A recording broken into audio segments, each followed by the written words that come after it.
Tá ok? Abra sua Bíblia no Salmo de número 28. Salmo de número 28. Para aqueles que são ansiosos, e tem muita gente ansiosa aqui, pastor, quando vai terminar essa série de salmos? O senhor já está, sei lá, no Salmo 41, vai ser a nossa última mensagem dessa série. Tá ok? Tem sido uma bênção para mim, eu sei que tem sido uma bênção, mas só me ajude a me dar esse retorno. Está sendo uma bênção para você? Levante a mão assim, dos salmos. Como a gente tem crescido. Né? Na quinta comecei agora com Apocalipse 16, 17, 18, 19, 3 capítulos, eu vou pregar 6 mensagens. Sempre é muito bom, sempre é muito bom. O pastor Léo fez de Filipenses, que as que eu assisti foram realmente muito especiais. Esse primeiro livro de Salmos, porque os livros de Salmos é dividido em 5 livros. Então são blocos. De 1 a 41 é o primeiro livro. Majoritariamente são salmos escritos por Davi. Mas existem salmos como estes que eu estou dizendo, Salmo 23, 24, 25, 26, 27, 28 e 29, que além de certamente ser atribuído a Davi, o título do salmo é isso, Salmo de Davi. Então isso me parece que quando foi compilado o livro de Salmos, no período exílico, onde foi colecionado estes salmos que foram compostos ao longo da história de Israel, de Davi, sobretudo naquele período em que ele estava fugindo de Saul, fugindo de Absalão e outros momentos marcantes da vida deste grande herói da fé, eles fizeram questão de organizar os salmos não por cronologia. A Bíblia não é um livro cronológico. Apocalipse também não é um livro cronológico, eu já falei na quinta-feira. Se você quiser fazer uma linha do tempo de Apocalipse, você está por fora. Tem louco que faz, mas o livro não foi escrito com este propósito. Então, estes salmos foram compostos claramente por Davi, porque o próprio título já diz de Davi, mas reforça para nós um outro entendimento muito especial. A de que os salmos, estes em específico, foram compostos no calor das aflições. Repita comigo essa expressão, calor das aflições. Você sabe o que é calor das aflições?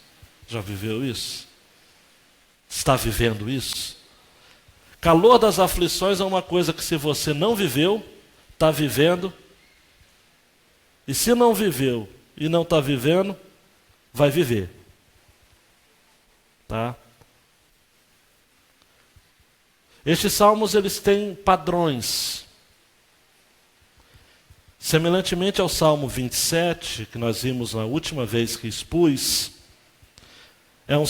são salmos de estrutura simples, sendo que 27 é adoração, oração. 28 é oração e adoração.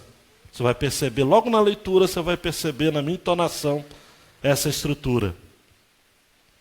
E também, uma dica que Spurgeon faz na sua exposição, ou fez, né? É de que o Salmo 28, assim como o Salmo 27, é o Salmo da noite. Amados, olhe para mim, quanta riqueza de Deus aprendemos na noite. Hoje eu quero reforçar isso, eu vou terminar a mensagem falando sobre uma expressão de A.W. Tozer, o ministério da noite. Né? Por isso que o Salmo 27 começa, o Senhor é a minha luz. Né? Salmo, ele está no 28, antevendo um perigo mortal. Ah, pastor, qual é o contexto? Gente, muitas oportunidades Davi estava vivendo no contexto de morte. Você escolhe. Né? Eu escolhi quando ele estava sendo perseguido por Saul. Ameaça de morte. Daí então Davi clama, suplica, porque ele está ameaçado de um perigo mortal. É a primeira parte, versículos 1 a 5.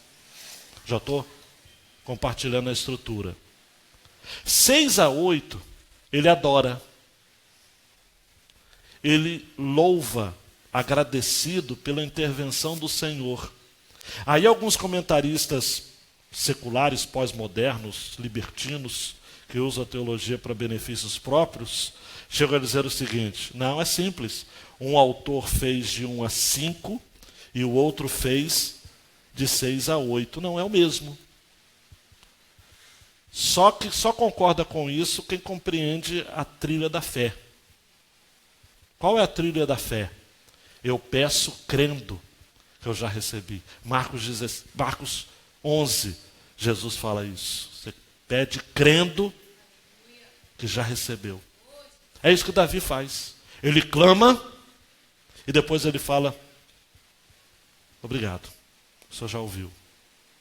E aí o verso 9, eu isolo.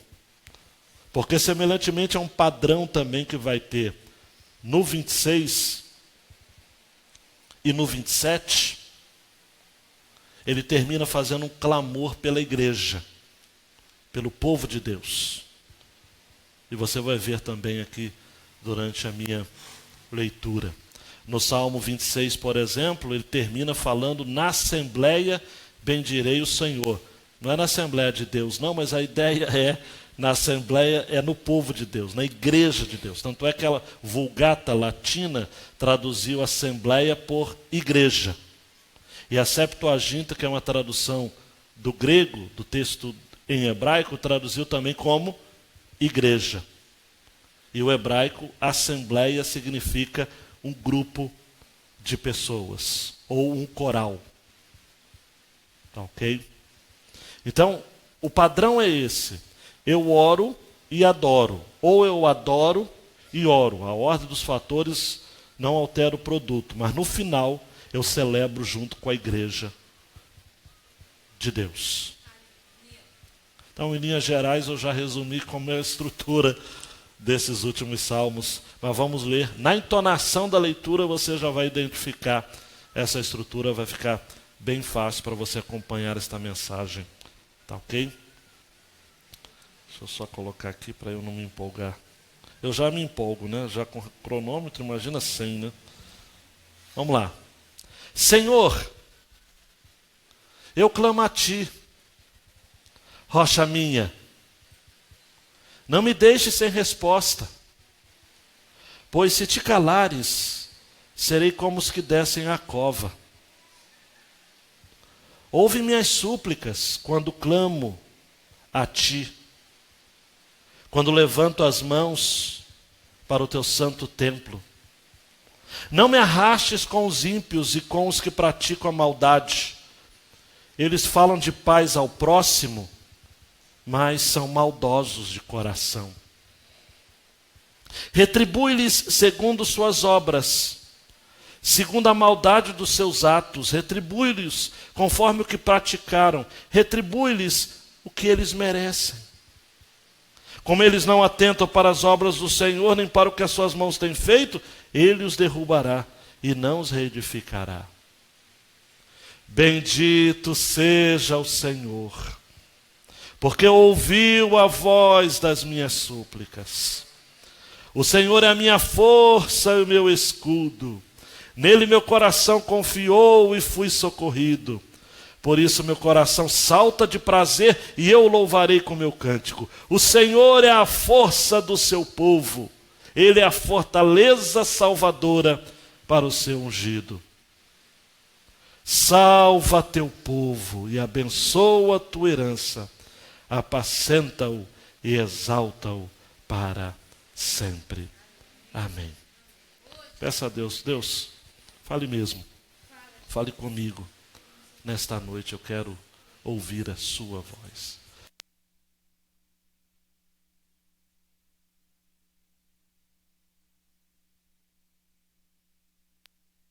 Por favor, Deus, fale ao nosso coração, como já tem falado, no nome de Jesus. Amém. A grande ideia, Mateus, qual é? Dá para a gente dizer juntos? Vamos lá? A letra está boa? Vamos lá? Quando nossa oração, bem forte, se resume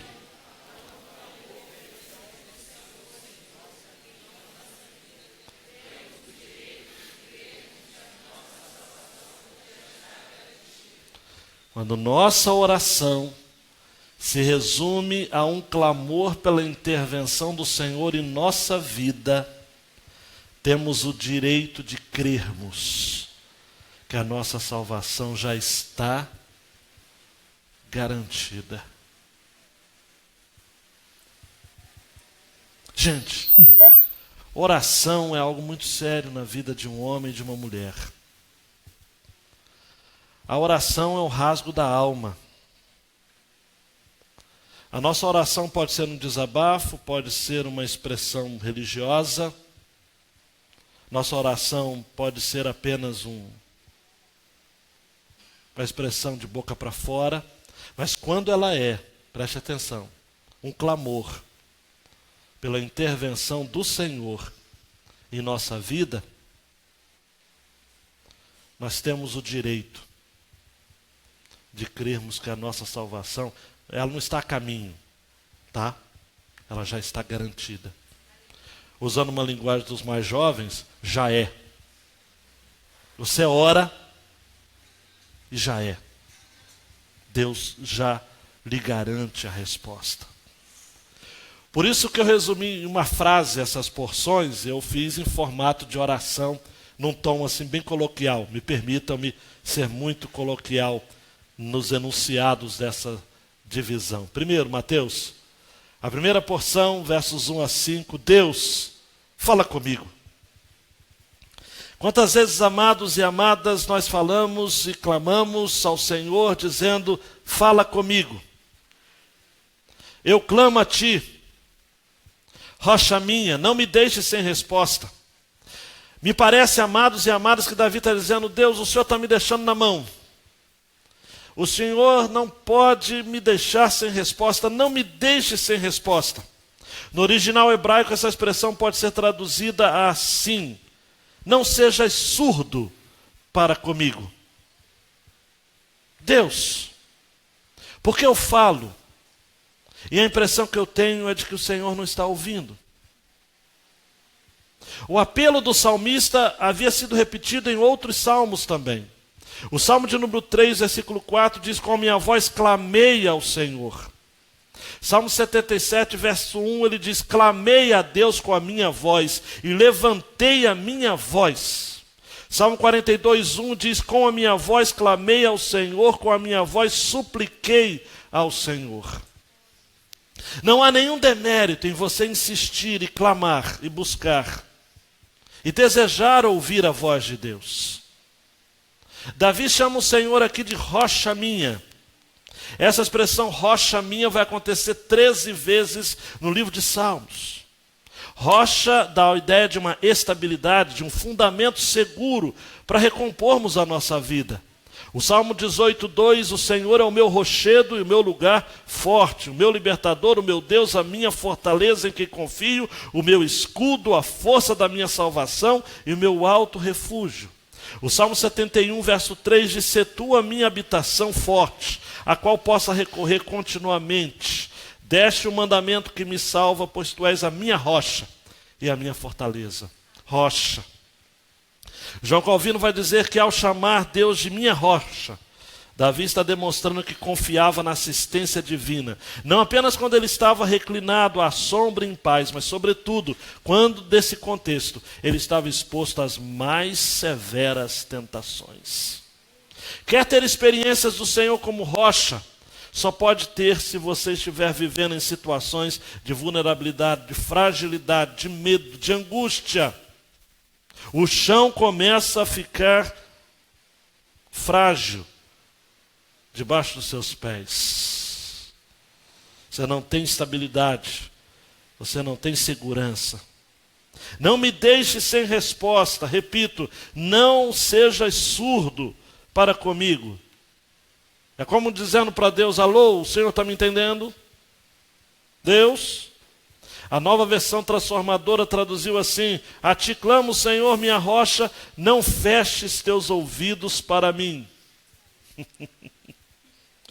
O salmista diz ainda: olha, porque se o Senhor se calar, serei como os que descem a cova. Eu fiquei, amados e amadas, meditando nessa expressão, eu fiquei atordoado. Davi teve coragem de falar para Deus o seguinte: Senhor, se o Senhor ficar calado, é o mesmo que eu tenha morrido. Se o Senhor se calar, eu vou ser como os que descem a cova. Eu vou ser como aqueles que andam no carro à frente, seguido por outros, indo para o Belém ou para a Serra d'Água. Não dá, Senhor. Fala comigo. Deus, fala comigo.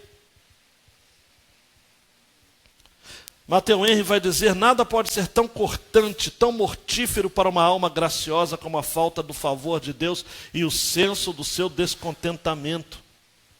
Eu não sei dizer, amados, se Davi estava de alguma forma se achando abandonado por Deus por algum tipo de algo de pecado que ele havia cometido, mas ele era muito sincero, por isso era chamado de um homem segundo o coração de Deus. A sensibilidade de Davi fez dizer o seguinte: Senhor, não te cales.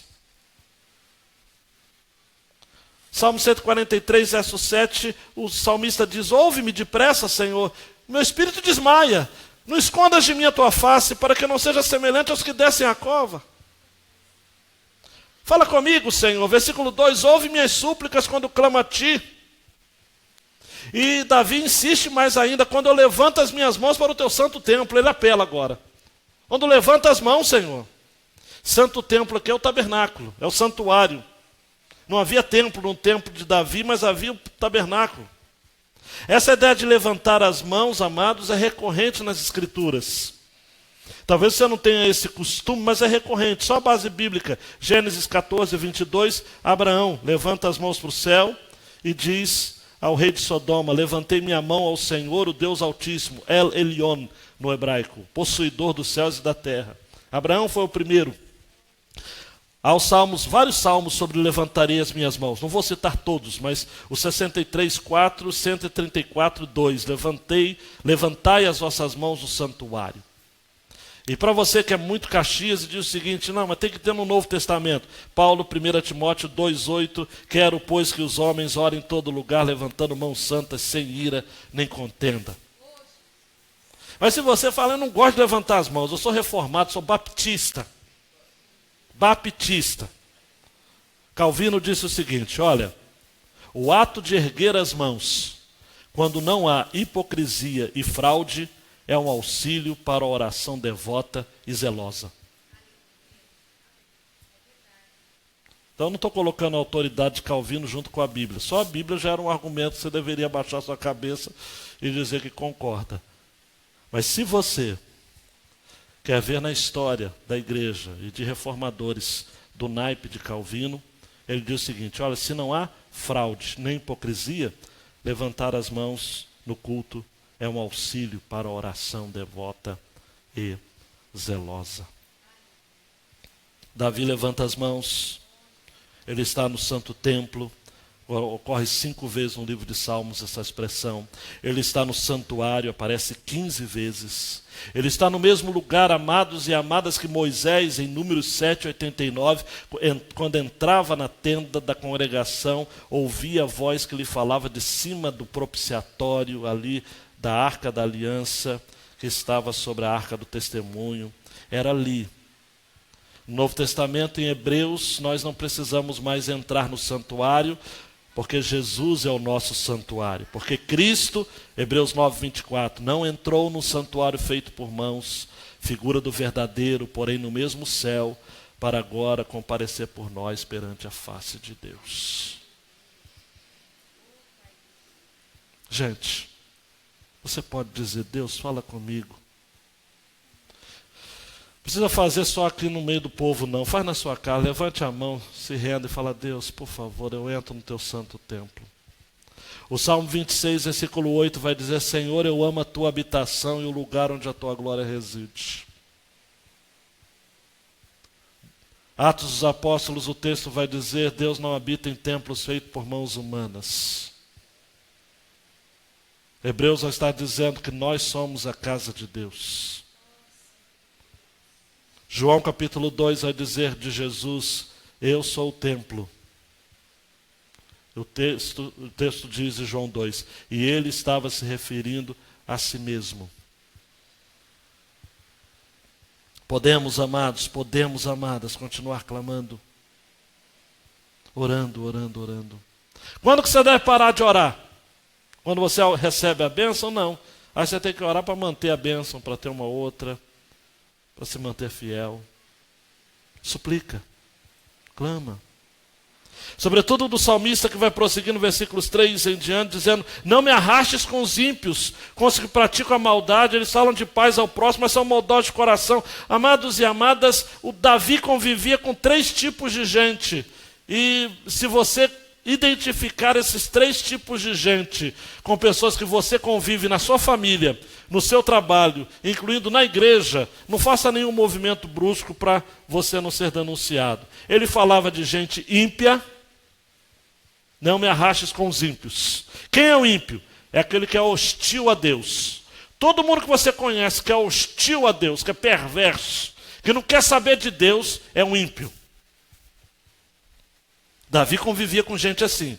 Você talvez não conviva, mas Davi convivia com gente ímpia. Segunda classe, os que praticam a maldade.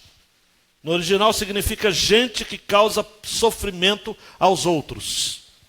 Amados, eu não sei quanto a vocês, não está dando para assistir jornal, para ver notícias. A malignidade, a perversidade dos homens é terrível, amados. Terrível. Casos aí absurdos, são filhos matando pais, pais matando filhos, esposos matando, ex-esposos matando esposas, estupros envolvendo crianças por pessoas da própria família. Gente que causa problema, gente que pratica maldade.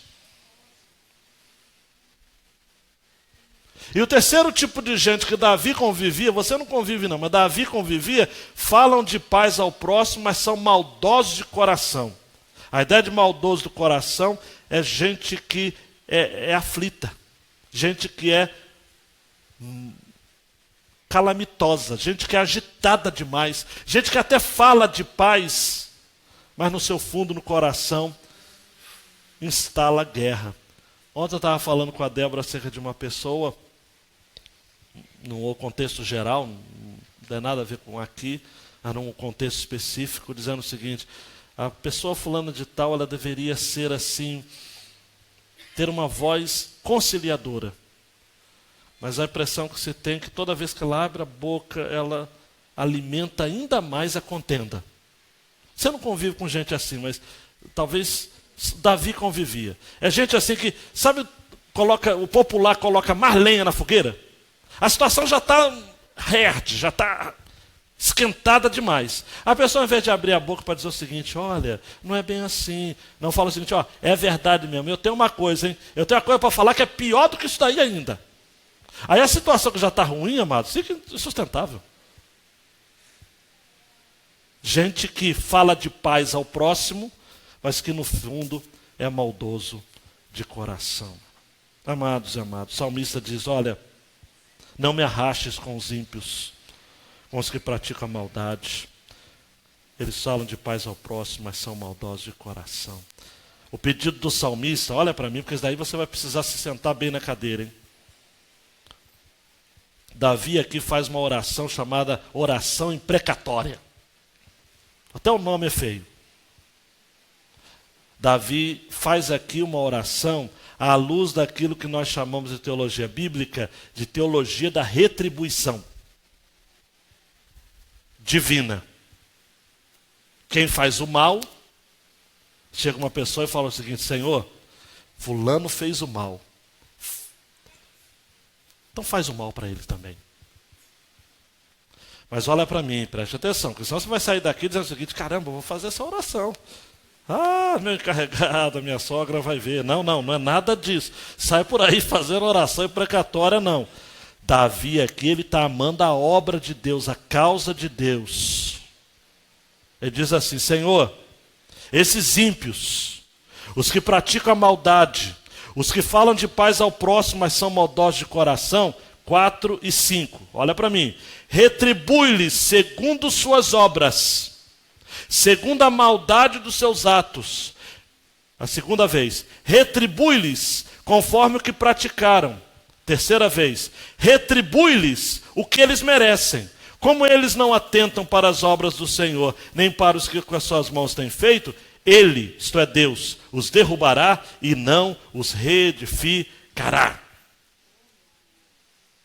Davi já havia feito essa oração em outros contextos. Salmo 5:10. Declara os culpados, ó Deus, caiam por seus próprios conselhos, lança-os fora por causa da multidão de suas transgressões, pois se rebelaram contra ti.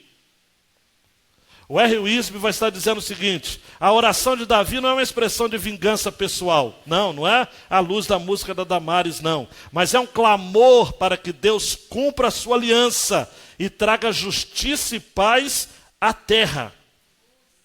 Derek Kidner também vai estar dizendo: o que Davi faz é traduzir em palavras o protesto de uma consciência sadia acerca dos seus erros e a certeza de que o dia do juízo era uma necessidade moral.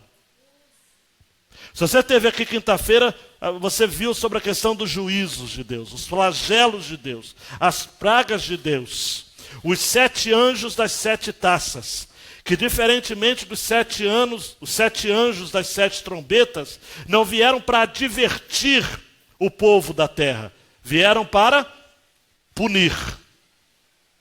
Os trompetistas, os anjos das trombetas, vieram com demonstrações, exortações, é o seguinte: olha, 1/3 da terra, 1/3 do mar, 1/3 das pessoas vai perecer. O povo não obedeceu nada, veio os 7 anjos das 7 taças dizendo o seguinte: vai toda a terra, todo o mar, todos os rios, todo o sol, todo o povo. Para fazer esse tipo de oração, a gente precisa estar consciente dessa verdade bíblica. Senhor, retribui-lhes, retribui-lhes, retribui-lhes. Provérbios de Salomão, ele usa muito essa questão da teologia da retribuição, de modo certo. Jó, os amigos de Jó, se utilizam dessa teologia de maneira errada. Você precisa conhecer as Escrituras para entender de que a retribuição, ou a verdadeira teologia da retribuição, não é a retribuição do Senhor, faça mal para quem fez mal para mim. Não, Senhor, retribui àqueles que estão fazendo mal. Preste atenção, versículo 4. Segundo as suas obras, segundo a maldade dos seus atos, conforme o que praticaram, retribui-lhes o que eles merecem. Porque eles não atentam para as obras do Senhor. Eles não atentam pelo que as suas mãos têm feito. Então derruba eles. Não os reedifique. Seria vingança pessoal se Davi tivesse o seguinte: Senhor, eu quero a cabeça dos meus inimigos. Não, Senhor, eles estão indo contra o Senhor. Porque Davi tinha consciência, preste atenção, que a perseguição contra ele como ungido que era uma perseguição contra o Senhor. O ungido que estava por detrás dele. Jesus, certa feita, disse, João o evangelista registrou: não fiquem assustados se o mundo vos odeia, porque antes do mundo lhes odiar, eles odeiam a mim. Toda perseguição ao cristianismo não é perseguição a você, Henrique, a você, Maria, a você, Paulino, é a perseguição contra Jesus. O ímpio não gosta de ver Jesus em você, porque se você fosse igual a eles, você seria gente boa. Então, o top da perseguição, Coreia do Norte. O Kim Jong-un persegue os cristãos. São mais de 100 campos de concentração. Matam os cristãos. Não é nada pessoal. É contra Jesus. Tanto é que se você investigar e entrevistar um norte-coreano, eu falo isso porque eles já cansaram de dar depoimentos disso, já li vários livros deles. Eles falam o seguinte: não orem para que acabe a perseguição, ore para a gente permanecer fiel.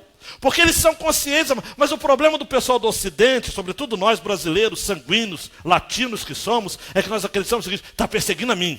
O André fica vermelho, o cabelo dele fica agitado, está perseguindo a mim. Não gosta de mim. O pessoal não vai com a minha cara. Não, a sua cara, ó, não importa a sua cara. As pessoas não querem ver Jesus em você. Não é? É aquela história da cobra e do vagalume, Ana Clara. A cobra estava perto de engolir o vagalume. O vagalume chega para a cobra e fala o seguinte: o que eu te fiz? Eu não faço parte da sua cadeia alimentar. Isto é, cobra come vagalume? Até come, mas não faz parte da... Eu fiz alguma coisa para você? Briguei com você? Por que você quer me comer? E diz que a cobra respondeu: porque eu não suporto ver você brilhar. É uma fábula, e essa fábula ilustra isso. Por que o mundo te persegue? Porque você tem o brilho de Cristo. Então você pode fazer a oração. Paulo fez em 2 Timóteo 4,14. Alexandre o latoeiro causou-me muitos males, que o Senhor lhe pague segundo as suas obras.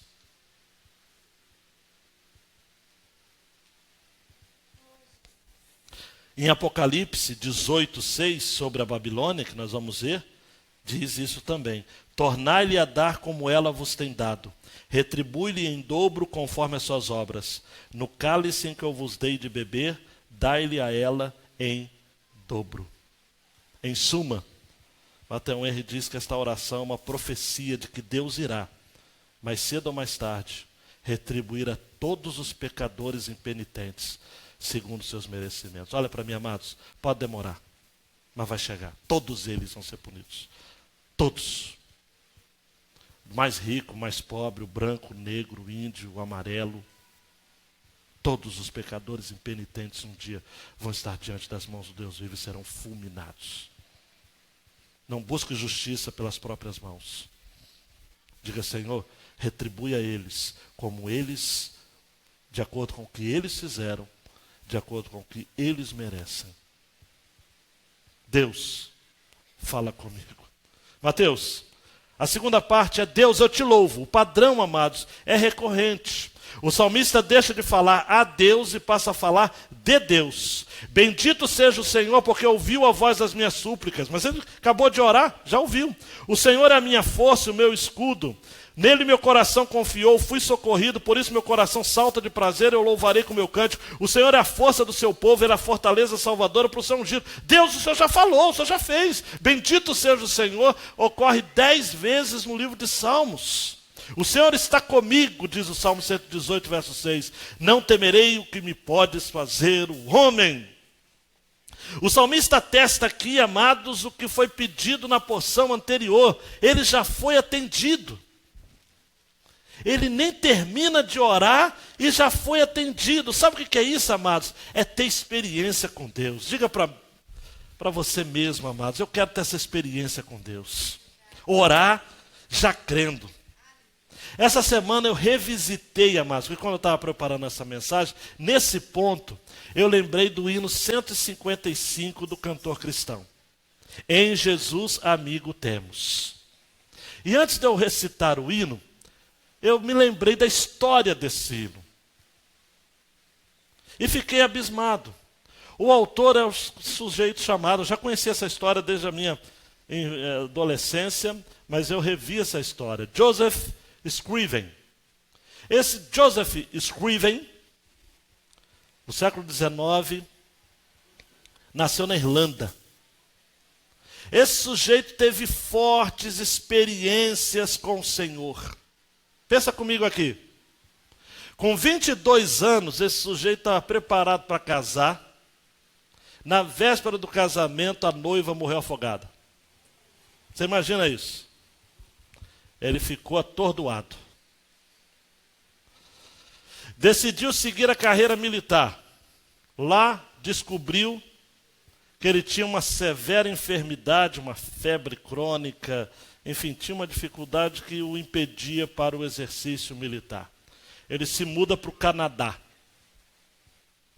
Lá no Canadá ele se torna alguém que era chamado de bom samaritano, porque ele falou o seguinte: eu vou fazer o bem para os outros. Era professor, e ajudava os menos favorecidos. Depois de algum tempo ele conhece uma pessoa, se apaixona por essa pessoa. Na véspera do casamento, o que acontece? A coitada morre. Ô Gisele, eu fico imaginando que quando esse cidadão, Joseph Scriven, dizia o seguinte para uma mulher: eu te amo, quero me casar com você. Ela dizia: não. Misericórdia.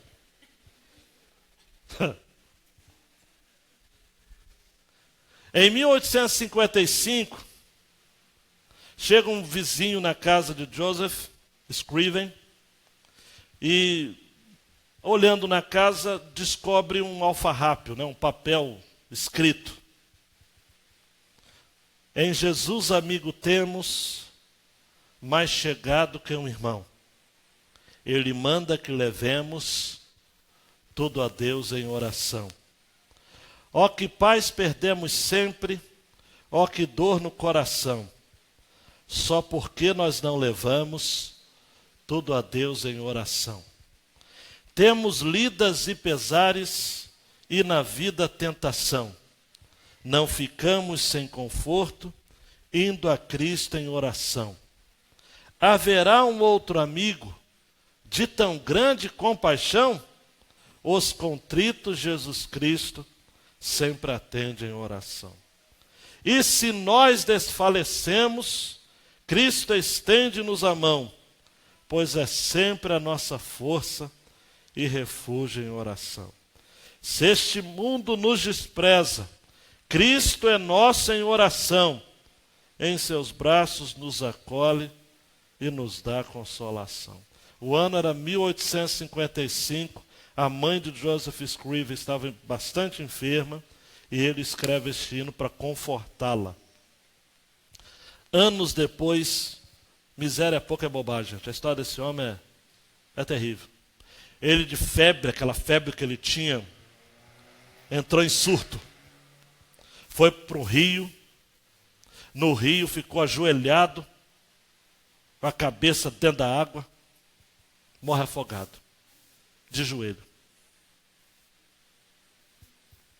Um surto, ele foi orar. Só errou o lugar de orar, né? E entra na história, e esse hino entra na história como sendo o hino de alguém que sofreu a angústia de ter apenas Jesus como seu amigo em oração. E até hoje nos abençoa tremendamente. Amados, é por aí. Paulo vai dizer aos Filipenses 4, 6 e 7, não estejais inquietos por coisa alguma, antes as vossas petições sejam em tudo conhecidas diante de Deus pela oração e súplica, com ações de graças. Eu fico admirado, amados, com a pessoalidade expressa pelo salmista. Ele diz, o Senhor é a minha força. Estão comigo? É o meu escudo. Nele o meu coração confia. Nele fui socorrido. O meu coração exulta, com o meu cântico louvarei. Só pode chamar Deus de seu, na sua pessoalidade, quem tem intimidade em oração. É de se impressionar, sim. O louvor a Deus, amados e amadas, é resultado de uma intervenção celestial em nosso favor. O salmista diz no versículo 7, o Senhor é a minha força, o meu escudo. A NVI traduziu assim, nele o meu coração confio, dele recebo ajuda, o meu coração exulta de alegria, com o meu cântico lhe darei graças. A questão que não quer calar, a pergunta que não quer calar, é por que você está andando cabisbaixo? Por que você anda murmurando? Por que você não se alegra, meu querido? A alegria de Deus tem que ser vista nos seus lábios. O salmista diz, olha, o meu coração salta de prazer, e eu louvarei com o meu cântico. Só que Davi falou isso, amados, quando a vida dele, o pescoço dele estava sendo colocado a prêmio. É na escuridão da noite que as estrelas brilham com mais fulgor. Spurgeon vai dizer que é o espinho no peito do rouxinol que o faz cantar melhor.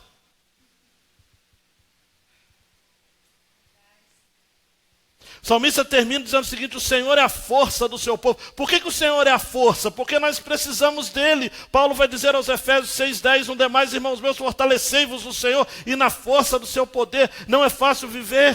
O salmista diz: o Senhor é a fortaleza salvadora para o seu ungido. Deus, eu te louvo. Quando foi a última vez que o seu coração saltou de prazer? Qual foi a última vez que você louvou o Senhor com o seu cântico? O seu cântico. Não o cântico que foi orientado pelo Ministério do Louvor, o seu cântico pessoal, a sua canção na mais terra e treva, a mais medonha perseguição e aflição, o seu cântico. O Senhor quer ouvir o seu cântico. Amados e amadas, o Senhor quer ouvir a canção da igreja. O Senhor quer ouvir a canção do salvo, do santo, da santa. O Senhor quer ouvir aquela canção de alguém que diz: o Senhor é a minha força, o Senhor é o meu escudo, nele o meu coração confia. O Senhor é a força do seu povo, a fortaleza salvadora para o seu ungido. Jesus é o nosso ungido. Ungido no hebraico é Machia, Messias. No grego é Christos, é Jesus Cristo. Ele é o nosso ungido. Ele, através dele, nós temos encontrado força. Fortalecei-vos no Senhor. Repito o que Paulo diz: e na força do seu poder. E para terminar, o salmista termina dizendo o seguinte: Mateus, Deus, salva o teu povo. Salva o teu povo, abençoa a tua herança, apacenta-o, exalta-o para sempre. O clamor do salmista no início é pessoal, agora é comunitário, é coletivo. Salva, me liberta, abençoa, me apacenta, a ideia aqui é de me alimentar, cuida de mim e exalta. No hebraico, amados, me carrega como uma criança. Aí eu me lembrei de Isaías 40:11. Como o pastor apacentará o seu rebanho, entre os seus braços recolherá os cordeirinhos e os levará no seu regaço, as que amamentam guiará suavemente. Aí eu me lembro de outro profeta, Zacarias 9:9. Alegra-te muito, ó filha de Sião. Exulta, filha de Jerusalém. Eis que o teu rei virá a ti, justo e salvo, pobre, montado sobre o jumento, sobre o jumentinho, filho de jumenta. O teu rei virá a ti. E veio, né? E veio. Estenda suas mãos e diga: Senhor, salva o teu povo. Abençoa a tua herança. Apacenta-o. Aí eu me lembro do Salmo 23. O Senhor é o meu e nada me faltará. Exalta, Senhor. Me carrega no colo. Me carrega como uma criança.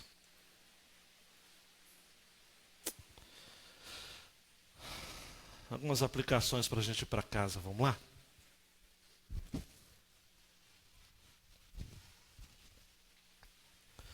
Nós devemos ter a ousadia de orar até que o Senhor nos responda. Ele não pode permanecer em silêncio diante do nosso clamor. Isto é, ore até ter uma resposta de Deus. Não é demérito algum, amado e amada, você fazer isso. Ore até Deus responder. Seja insistente. Mateus 7:8. Pedi e dá-se-vos-á, buscai e encontrareis, batei e abrir-se-vos-á, porque aquele que pede recebe, o que busca encontra, o que bate abrir-se-lhe-á. A gente fala, eu tenho orado muito, mas ora mais, ora, tenha ousadia, ora até o Senhor lhe responder. E se o Senhor está demorando a responder, diz: Senhor, não te cales, porque se o Senhor te calar, eu vou ser como aqueles que estão indo para a morte. Diga: Senhor, fala comigo. Esse é o ponto. Orar até Deus responder. Orar até quê? Clamar até as últimas consequências. Pedir. Isso. Segunda aplicação. Temos de viver de tal modo a não distinguirmos, ou melhor, a nos distinguirmos. um equívoco aí, depois corrige direitinho.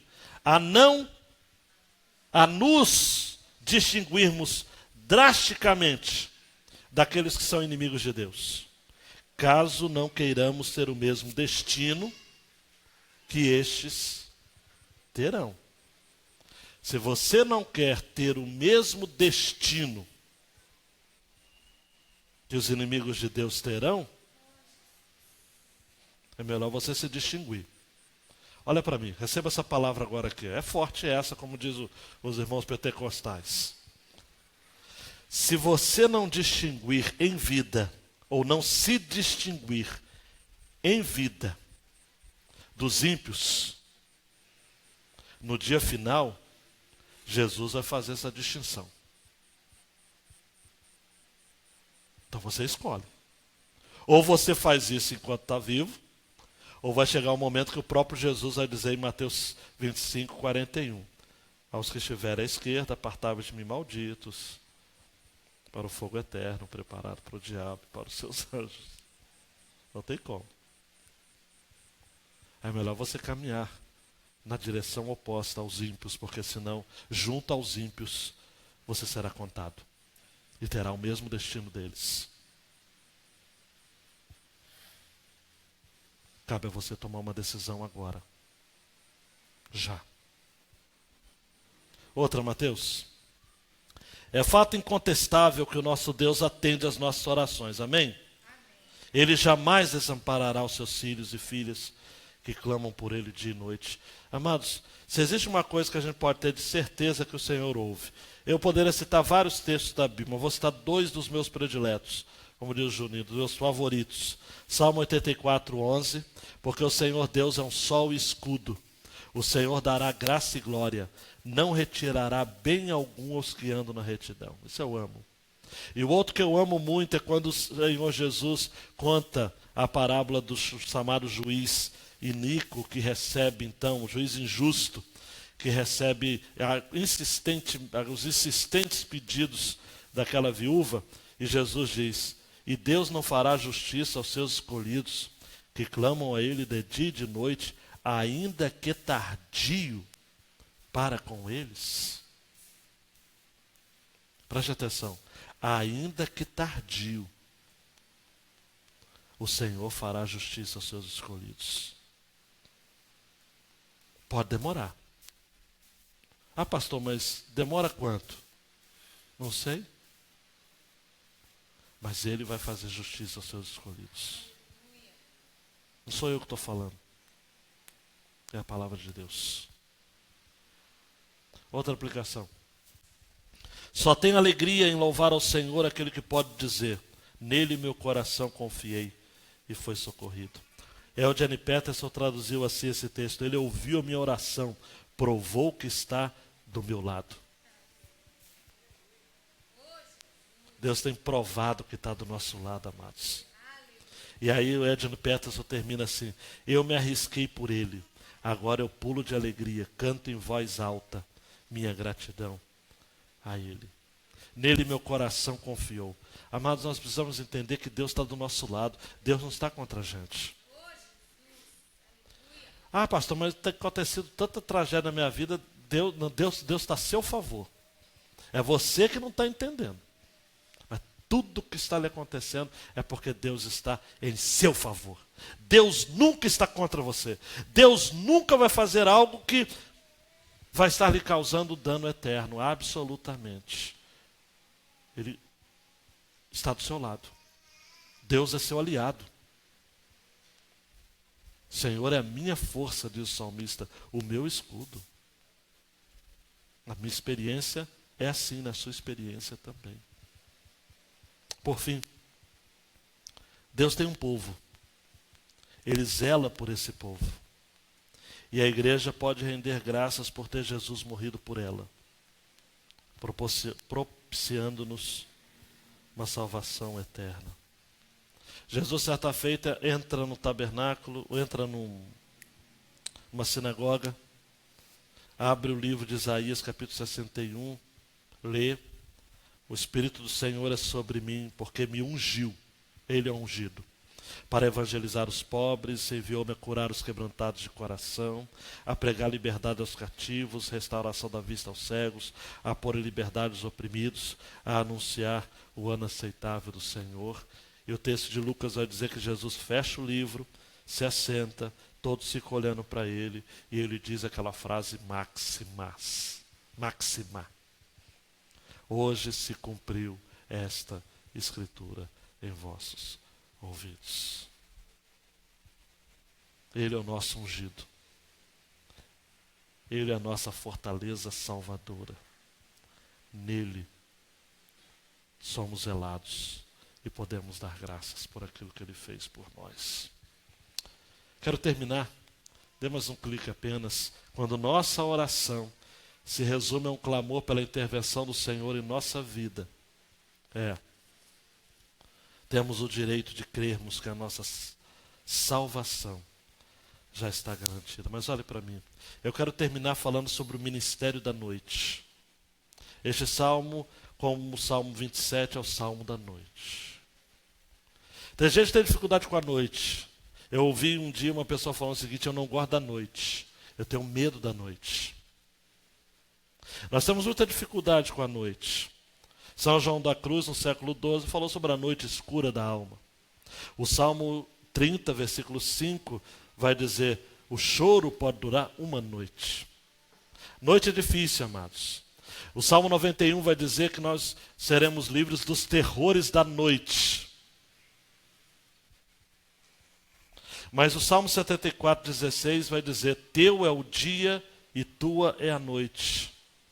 Preparaste a luz e o sol. A minha aplicação final vai ser nessa consideração de que às vezes o momento que você está vivendo hoje é um momento de noite. Você está esquecido pelos homens. E imagina-se esquecido também por Deus. A chuva está sempre no telhado do vizinho. Nunca no telhado não, no quintal do vizinho, na grama do vizinho, que é sempre mais verde, mais vistosa do que a sua. Todo mundo passa no concurso, menos você. Todo mundo é chamado para trabalhar, menos você. Todo mundo ganha dinheiro, só você que não ganha. Todo mundo é saudável, você é doente. E acontece uma doença, acontece outra. E talvez você esteja sofrendo. Talvez você esteja sendo criticado pelos homens. É noite, amados. É difícil lidar com a noite. E diante da noite você pode dizer como salmista: Senhor, eu clamo a Ti. Senhor, eu Te adoro. Deus, fala comigo. Deus, eu Te louvo. Deus, salva o seu povo. E eu quero terminar então com a fala de Tozer. Ele lembra um personagem histórico que não ficou famoso na história. E Tozer escreve essa história num capítulo de um dos seus livros chamado O Ministério da Noite. E Tozer, um avivalista canadense falecido, ele disse o seguinte: olha, eu me lembro de um pregador escocês chamado Robert Cunningham. Ele sempre dizia que tinha 25 e 80 anos, dizendo que era tudo que eu precisava saber. Por isso eu nunca soube a idade dele. Ele era um daqueles homens magérrimos. Ele era tão seco que não havia umidade nem na sua respiração. Era um péssimo pregador. Ele pregava olhando para o teto da igreja. E a crítica que os homens faziam acerca dele era de que ele orava demais. Certa feita, ele disse: se a única crítica que meus amigos têm contra mim é que eu oro muito, tudo bem, não é tão mal assim. Tozer vai dizer: Cunningham era um fracasso. Ninguém o chamava. Ninguém um dia chegou para Cunningham e disse o seguinte: irmão Cunningham, venha pregar para 500 pastores. Não, ninguém disse isso. Porque se convidasse a ele, ele iria ficar em pé, olhar para o teto e falaria de uma forma seca. Mas Deus estava com aquele homem, Tozer disse. Ele era um santo, ele andava com Deus e já não era mais, pois Deus o tomou. Eu faço minhas as palavras de Tozer para terminar esta mensagem. Às vezes o fracasso é uma evidência da mão de Deus sobre você.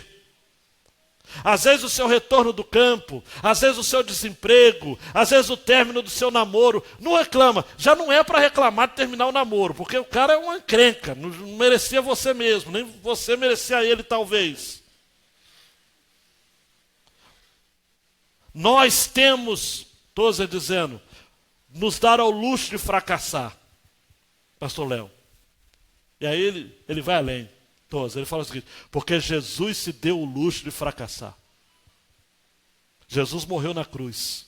E pareceu que aquilo foi o fim trágico, estúpido de um homem que fazia sempre o bem. Mas no terceiro dia, o Senhor o levantou dos mortos, colocou a sua destra e o fez como cabeça sobre todas as coisas. A morte de Jesus foi um aparente fracasso, mas só aparente, pois ele foi um sucesso estrondoso. E Tozer termina o seguinte: receba essa palavra como uma bomba no seu coração, meu querido e minha querida, por favor. Sobretudo você que está toda semana descendo para Barra Mansa, Volta Redonda, fazer exame. Sobretudo para você que está trabalhando, olha, com dificuldade, está cheio de dívida, não sabe, você escolhe para pagar uma dívida por dia e você fica complicado. Olha, você que é um fracasso para este mundo. Receba essa palavra. O fracasso, às vezes, é a nossa noite. Mas eu digo, é na noite que as estrelas brilham mais. É na noite que o nosso clamor chega ao céu com propósito. E a nossa oração se resume a um clamor pela intervenção divina. E a gente passa a ter o direito de crer que a nossa salvação, ela já está garantida. Abaixa a cabeça, meu querido, minha querida. Pensa aí na sua noite. Pensa no seu clamor da noite. Pensa no seu clamor, aquilo que você está pedindo ao Senhor, e aparentemente Ele está surdo. Aparentemente o Senhor não está lhe atendendo. Pensa agora nas vezes que você suplica ao Senhor, levanta as mãos dizendo o seguinte: Senhor, eu me rendo. Pensa nas vezes em que você tem lidado com gente da pior qualidade, ímpio, gente que pratica maldade, gente que é maldoso de coração. Pense naqueles a quem você tem dito: Senhor, retribui segundo as obras deles, segundo a maldade deles, segundo aquilo que eles praticaram, segundo aquilo que eles merecem. Eles não olham para ti, eles não atentam para ti. E diga para Deus: Deus, o Senhor é a minha força, bendito seja o Senhor. O Senhor tem ouvido, eu tenho confiado, tenho sido socorrido. Senhor, meu coração salta de prazer. Eu o louvarei com o meu cântico, olha para mim, meu cântico. Não é o cântico da igreja, é o meu cântico. O cântico da igreja é importante. Nós vamos cantar daqui a pouco, mas é o meu cântico, o seu cântico. Deus quer ouvir o seu cântico. Deus quer ouvir a sua adoração particular, pessoal, íntima. Abra a boca. Seja pessoal com Deus. Chama Deus de meu. Chama Deus de meu. E não é o Deus da história, amados, pura e simplesmente. É também, mas não é só. É precisa ser o Deus da sua história. Você está aqui, seu marido não está, clama por ele agora. Você está aqui, sua esposa não está, clame por ele. Seus filhos não estão aqui, clame por ele. Você está com suspeita de alguma enfermidade, clama por ele. Você está com medo, clama por ele. Você está em dúvida, clame por ele. Clame por ele. Todos orando, amados. Todos orando agora. Todos orando. Ministério da noite. Talvez você esteja nesse ministério. Ministério da noite. Ninguém está vendo. Quem trabalha no turno da noite, amados, nem sempre é valorizado como tal. Ninguém vê.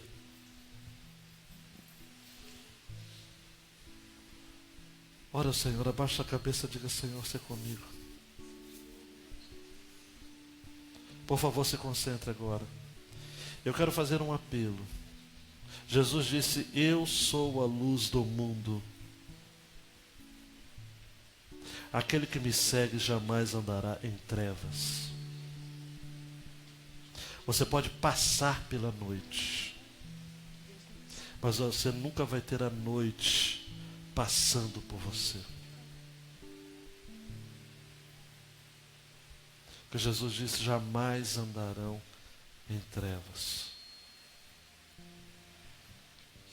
Nesta noite eu quero fazer um apelo para que você chame Jesus para iluminar o seu caminho.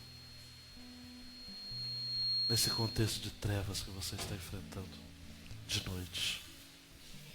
Noite. Ah, amados, a noite tem seus medos. A noite tem seus pesadelos. Me perdoe ser franco com você. A noite tem seus demônios. Tem demônios da noite. Quem foi aqui de religiões de mistério sabe que tem demônios da noite. Mas nesta noite você pode dizer: Deus, Tu és o sol da minha justiça. Como diz a Malaquias, Tu tens trazido a cura nas Tuas asas. Vamos ficar de pé.